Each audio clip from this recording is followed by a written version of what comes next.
Guncang Eropa, Dirtek baru Timnas datang. Peras keringat, rayuan maut PSSI berhasil datangkan striker top dunia. Gak jelas, Indra Syafri coret striker ganas demi pemain miskin pengalaman. Emil Audero datang, Timnas Indonesia terdampak. Simak informasi selengkapnya berikut ini.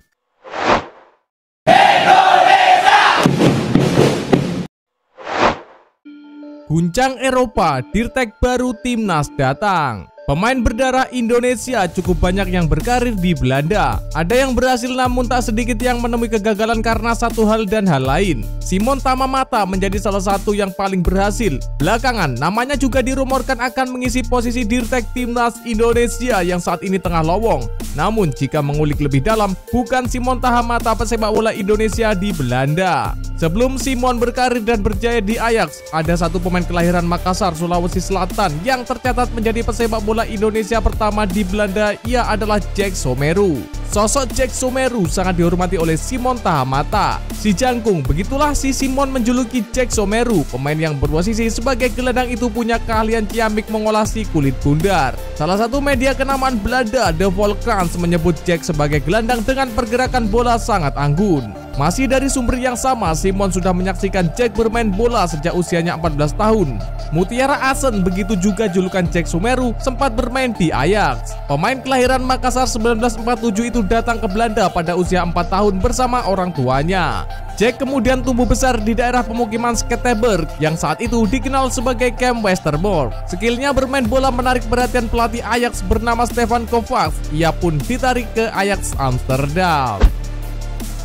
Peras keringat, rayuan maut PSSI berhasil datangkan striker top dunia. Orang dalam PSSI Sumarji belak-belakan mengakui pihaknya butuh peras keringat lebih supaya menaturalisasi Ole Romani berjalan. Bukan tanpa sebab, pemain berdarah Belanda itu merupakan naturalisasi grade A. Ole Romani dijadwalkan mengambil sumpah sebagai WNI pada 8 Februari mendatang di Inggris. Pemain Oxford United tersebut baru saja menyelesaikan tahapan naturalisasi di DPR RI. Komisi 8 dan 10 hingga paripurna DPR RI memberikan rekomendasi kepada Ole Romani menjadi WNI. Sang pemain tinggal menunggu surat keputusan presiden kemudian diambil sumpahnya. Sumarji bersyukur Ole Romani bisa segera menjadi WNI. Dengan begitu, ia bisa membela Timnas Indonesia pada Maret mendatang. Sumarji menjelaskan Ole Romani punya kualitas yang sangat baik. Oleh sebab itu, lelaki yang juga manajer Timnas Indonesia itu menyebut susah payah menaturalisasinya. Ole disiapkan untuk ronde ketiga kualifikasi Piala Dunia 2026 zona Asia pada Maret 2025. Timnas Indonesia dijadwalkan melawan Australia pada 20 Maret, kemudian Bahrain 5 hari setelahnya. Timnas Indonesia diharapkan bisa mendapatkan poin dari 2 pertandingan tersebut. Dengan begitu, asa skuad Garuda melenggang ke Piala Dunia 2026 menjadi terbuka. Nggak jelas, Indra Syafri coret striker ganas demi pemain miskin pengalaman. Pelatih Timnas Indonesia U20 Indra Syafri sudah menentukan 23 nama pemain untuk Piala Asia U20 2025. Menariknya, ia membawa sejumlah pemain debutan sampai coret sosok berpengalaman seperti Arkan Kakak. Piala Asia U20 2025 berlangsung pada 13 Februari sampai 1 Maret mendatang. Timnas Indonesia U20 berada di grup C bersama Iran, Uzbekistan, dan Yaman. Pada pemilihan pemain terdapat 3 nama debutan yang mengisi skuad Garuda Nusantara. Mereka adalah Fafa Seva Rustanto dari PSPS, Evandra Florasta Bayangkara FC, dan Aulia Rahman PSIS. Meski begitu, tetap ada nama-nama langganan seperti Doni Tripamungkas, Kade Arel, M. Ragil, Ikram Al-Ghifari, dan Jens Reven. Indra Syafri mengatakan salah satu kriteria pemilihan pemain adalah menit tampil di klub. Dari sana baru dilihat kemampuannya. Indra Syafri menyatakan pemilihan pemain didapat dengan berbagai faktor sehingga tidak hanya teknis semata. Lebih dari itu, Indra juga membawa pemain Timnas Indonesia U17 yaitu Evandra Florasta. Diharapkan sang pemain punya pengalaman di turnamen ini. Penjaga gawang Emil Audero datang, Timnas Indonesia terdampak. Kepindahan Emil Audero ke Palermo menjadi sorotan, terutama karena ia harus turun kasta ke Serie B setelah sebelumnya bermain di Serie A bersama Como 1907. Keputusan ini memiliki sisi untung dan rugi. Di satu sisi, Audero berpeluang menjadi kiper utama dan mendapatkan menit bermain lebih banyak. Namun, di sisi lain bermain di divisi kedua bisa mempengaruhi kualitas dan peluangnya kembali ke level tertinggi. peluang Emil Audero untuk mendapatkan menit bermain lebih banyak di Palermo juga lebih besar dibanding berada di Como 1907 di mana dirinya hanya menjadi pelapis. Dengan menjadi pilihan utama di bawah Mister, ia bisa terus mengembangkan kemampuannya dan membangun konsistensi. Meski harus turun kasta, pengalaman bermain reguler ini bisa berdampak positif bagi karirnya di jangka panjang. Emil Audero bergabung dengan Palermo, peluangnya masuk timnas Indonesia bisa mengecil.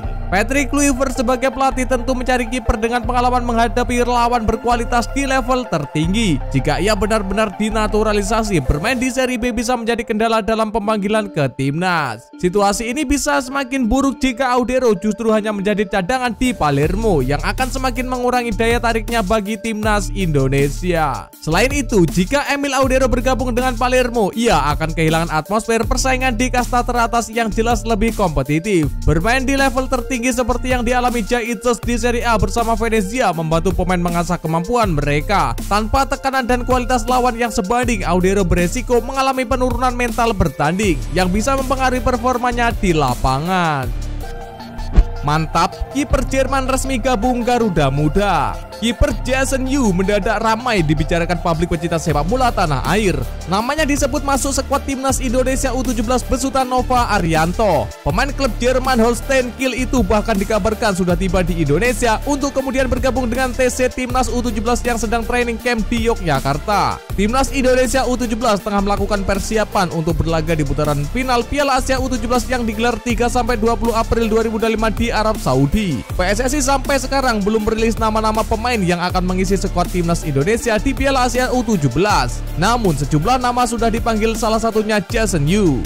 Jason Yu merupakan pemain kelahiran Jerman pada 12 April 2008, artinya saat ini dia berusia 16 tahun.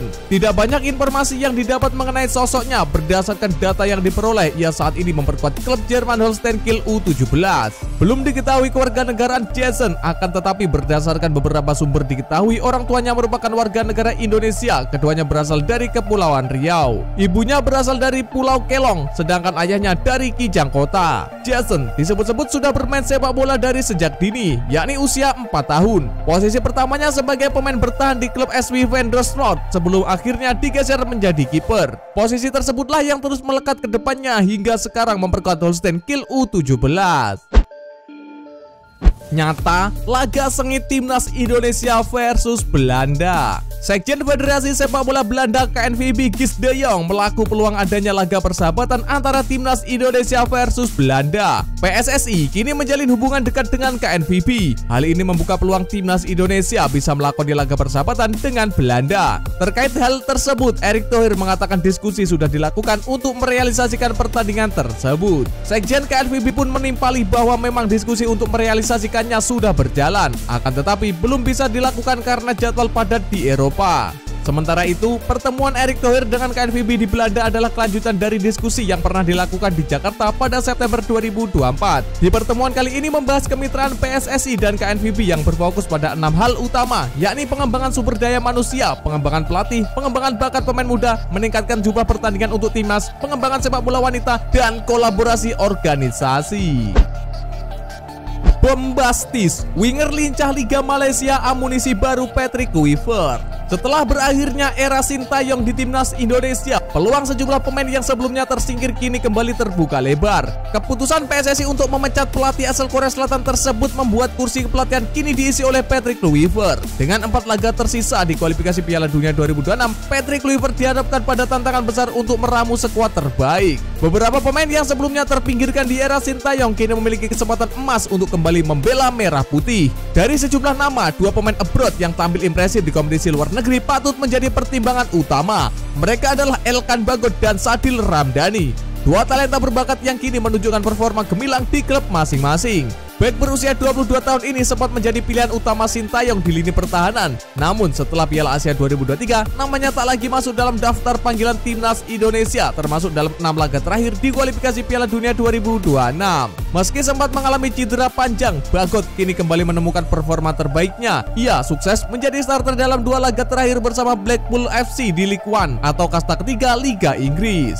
Kontribusinya semakin nyata ketika berhasil mencatatkan 1 assist dalam kemenangan 2-0 atas Lincoln City. Kembalinya Elkan Bagot ke performa terbaik tentu menjadi kabar baik bagi timnas Indonesia. Dengan postur tinggi menjulang ke atas dan kemampuan bertahan yang solid, ia bisa menjadi aset berharga bagi Kluivert dalam menyusun strategi di lini belakang. Di sisi lain, Sadil Ramdhani juga menunjukkan performa luar biasa bersama Sabah FA di Liga Malaysia. Winger lincah berusia 26 tahun ini berhasil mencetak 6 gol dan 2 assist dari 15 pertandingan musim ini. Berkat kontribusinya, Sabah FA kini bertengger di peringkat ketiga klasemen Liga Malaysia. Kecepatan dan kelincahan Sadil di sisi sayap menjadi senjata andalan timnya dalam menembus pertahanan lawan. Sejak awal musim 2024, Sadil belum lagi mengenakan seragam timnas Indonesia. Namun dengan performa yang semakin matang, ia bisa menjadi salah satu opsi menarik bagi Kluivert untuk memperkuat lini serang skuad Garuda. Dengan perubahan di kursi kepelatihan, pemain-pemain yang sebelumnya tersingkir kini memiliki peluang untuk kembali membuktikan kualitasnya. Baik Elkan Bagot maupun Sadil Ramdhani telah menunjukkan bahwa mereka masih layak menjadi bagian dari timnas Indonesia.